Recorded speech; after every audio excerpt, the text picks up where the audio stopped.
Bonjour à tous. Aujourd'hui, nous allons faire le tuto du paletot Nin.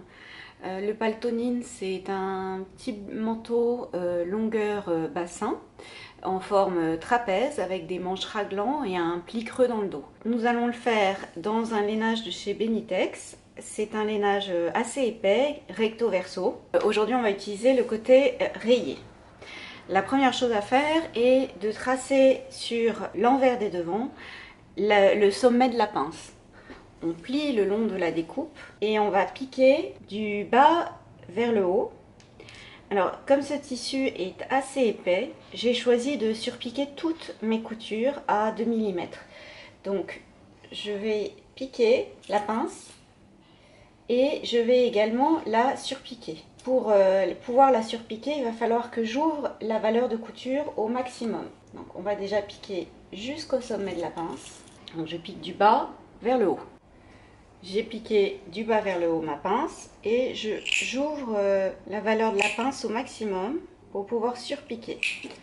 Et je vais surpiquer en couture ouverte à 2 mm de la couture de chaque côté de la pince. Voilà ce que ça donne sur l'endroit et sur l'envers. On assemble endroit contre endroit la manche dos avec la manche devant. On pique et on va aller surpiquer à 2 mm de part et d'autre de la couture. L'avantage de surpiquer, c'est qu'on n'a pas besoin de repasser et le rond de l'épaule se forme tout simplement, alors qu'avec le fer, c'est très difficile à repasser le rond de l'épaule. Donc on assemble endroit contre endroit la manche au devant.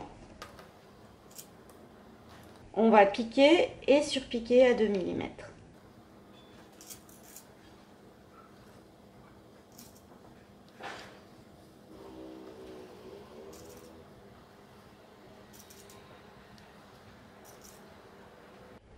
Sur le dos, au niveau du cran du pli creux, on trace une verticale jusqu'au cran de la fin du pli, on pique en verticale. Donc on a mis endroit contre endroit le dos et là il y a le pli du milieu dos. On ouvre le pli creux, fait correspondre le milieu dos sur la valeur du pli.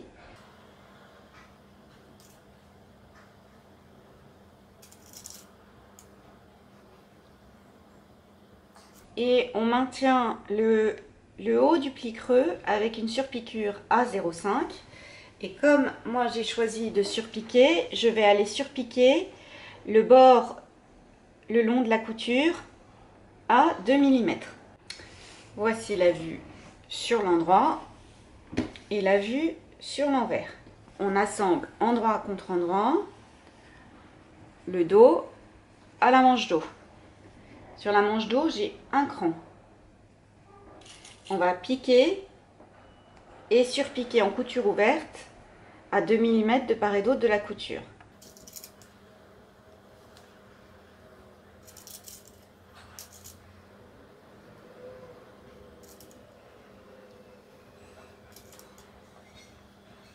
Donc on pique, on ouvre la couture et on surpique. On obtient une croix avec les manches, les devants et le dos. Maintenant on va s'occuper des poches. Sur les devants et sur le dos, on va assembler endroit contre endroit les fonds de poche entre l'écran d'ouverture de poche. Il faut être très précis et piquer vraiment d'un cran à l'autre. Sur le devant, on coupe jusqu'à la couture au niveau des crans d'ouverture de poche. On couche la poche sur la valeur de couture et on surpique à 2 mm du bord. L'idée est de maintenir la poche vers l'intérieur du manteau et comme ça elle sera le moins visible possible. Donc on fait ça sur les devants. On assemble endroit contre endroit les deux épaisseurs de fond de poche. On pique tout le long de l'arrondi. Ensuite, on bascule la poche sur le devant de la veste et on fait bien correspondre l'écran. Donc sur le bas de l'ouverture de poche, comme sur le haut, on a le dos, le devant et les deux épaisseurs de fond de poche. Et on fait bien attention au niveau du cran de bien superposer les 4 épaisseurs ensemble. Sur le haut, on fait pareil. On a le dos, le devant et les deux épaisseurs de fond de poche. On va épingler également toute la manche. Donc au niveau de la couture de dessous de bras, on fait bien correspondre les coutures. Donc on met son épingle à 1 cm dans la couture et on va à 1 cm dans la couture opposée.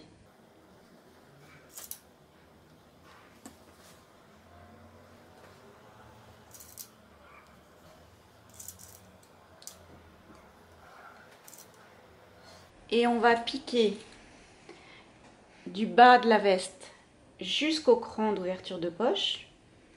On fait un point d'arrêt, puis on va piquer du haut de la poche jusqu'au bas des manches. Et ensuite, on va surpiquer. Pour surpiquer, on va devoir procéder de la même manière, c'est-à-dire qu'on va devoir surpiquer en 2 fois sur le devant. On va d'abord surpiquer jusqu'au bas de l'ouverture de poche, puis du haut de l'ouverture de poche jusqu'à la couture de sous-bras. On n'arrivera pas à surpiquer la couture de manche. Maintenant, le corps extérieur est terminé et on va s'occuper du corps intérieur. La doublure, c'est un satin polyester de chez Les Coupons de Saint-Pierre. Comme pour le tissu extérieur, on replie endroit contre endroit le dos le long de la couture milieu dos. On pique en vertical au niveau du cran du pli creux. On ouvre le pli. On fait correspondre le cran de milieu dos avec l'écran du pli creux. Et on maintient avec une surpiqûre à 0,5 le pli le long de l'encolure dos. Donc là, je vais piquer à 0,5. On assemble endroit contre endroit la manche dos avec la manche devant par la couture d'épaule. Puis on assemble la manche au dos, endroit contre endroit.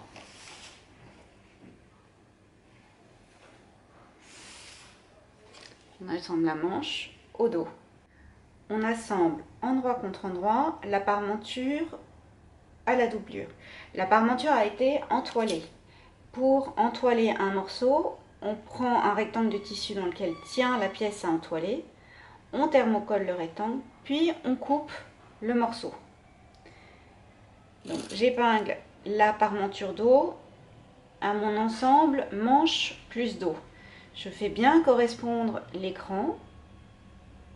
Donc pour cela, au niveau du cran, je mets mon épingle à 1 cm et je vais dans la couture à 1 cm.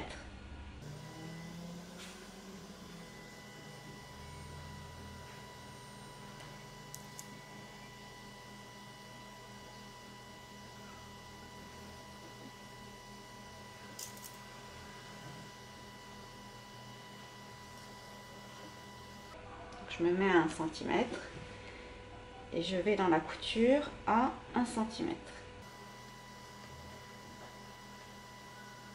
Et donc on va piquer la parmenture à l'ensemble dos plus manche. On assemble endroit contre endroit la parmenture devant avec la doublure du profil. On assemble l'ensemble parmenture devant et devant avec l'ensemble parmenture dos, manche et dos. On fait bien correspondre les intersections de couture. Donc pour cela, je me mets à 1 cm dans la couture et je vais à 1 cm dans la couture opposée. Et donc on assemble le devant de la manche avec le devant.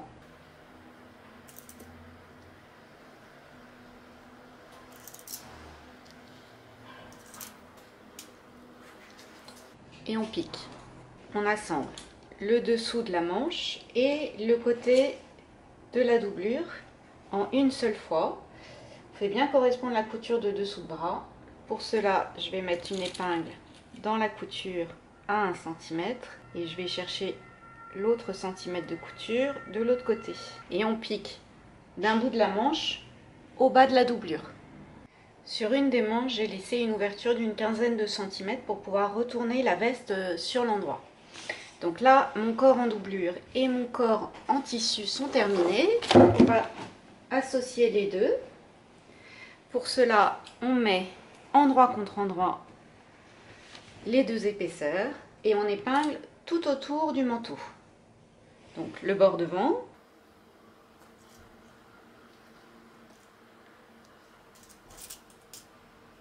l'encolure,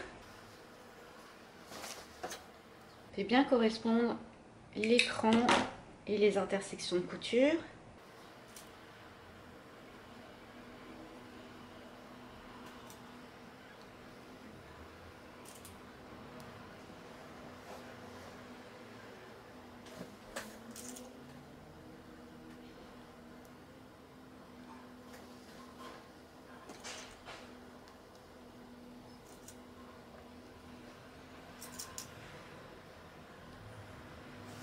De nouveau le bord devant.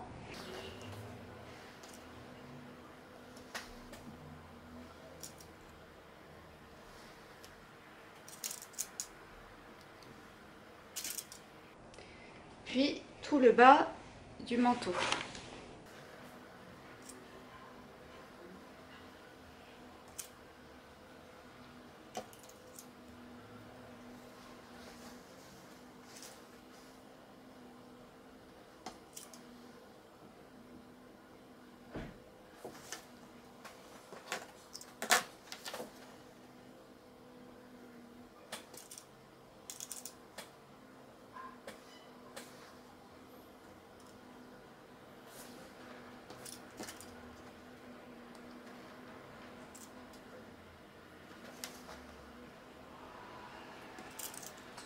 Et on va piquer tout le bas, les bords devant, l'encolure.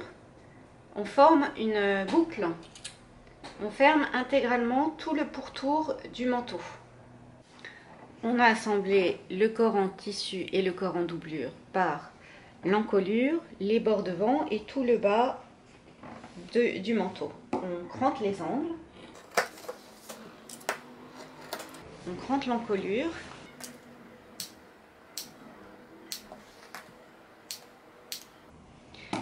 Et maintenant, on va assembler le bas des manches. Donc pour cela, on met le bord devant face à soi. On prend les manches et on forme un cercle avec les manches. On fait correspondre les coutures.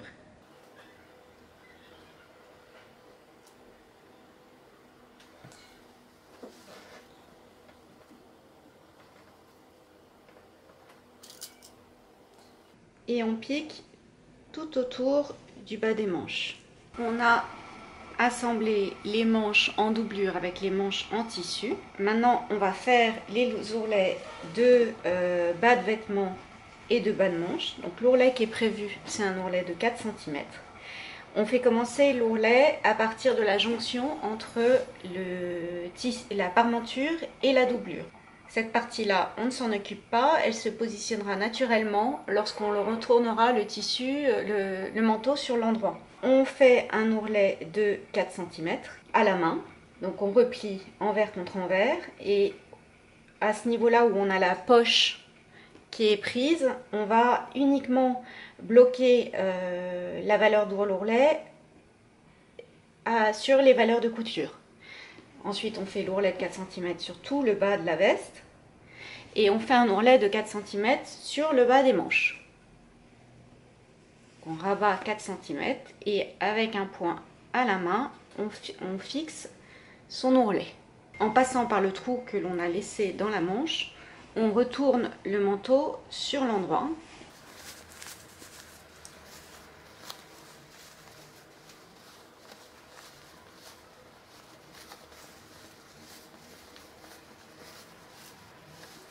j'ai fermé le trou dans la manche. J'ai surpiqué tout le bord devant, toute l'encolure à 2 mm. C'est un manteau à double boutonnage. Donc, on positionne le côté droit sur le côté gauche. On va faire des boutonnières le long du bord devant. On coud les boutons à l'extérieur du bord devant. Sur l'intérieur, donc sur le côté gauche, on va faire une boutonnière ici. Et on met un bouton de rappel de l'autre côté, un bouton pour pouvoir fermer le manteau. Alors, j'ai essayé de les faire avec ma machine et le tissu est trop épais, donc je vais devoir aller chez un boutonniériste. J'ai la chance d'habiter Paris, donc il y en a un qui s'appelle Mireille, qui fait des boutonnières superbes pour les manteaux. Donc là, je n'ai pas le choix, ma machine refuse de les faire. Donc, on positionne le côté droit sur le côté gauche. Je voulais également vous montrer la fin de l'ourlet. Donc on n'a pas fait l'ourlet sur cette partie-là. Il se positionne naturellement lorsque l'on repasse le manteau. Et le paltonine est terminé, donc avec sa petite forme trapèze et le pli creux sur le dos.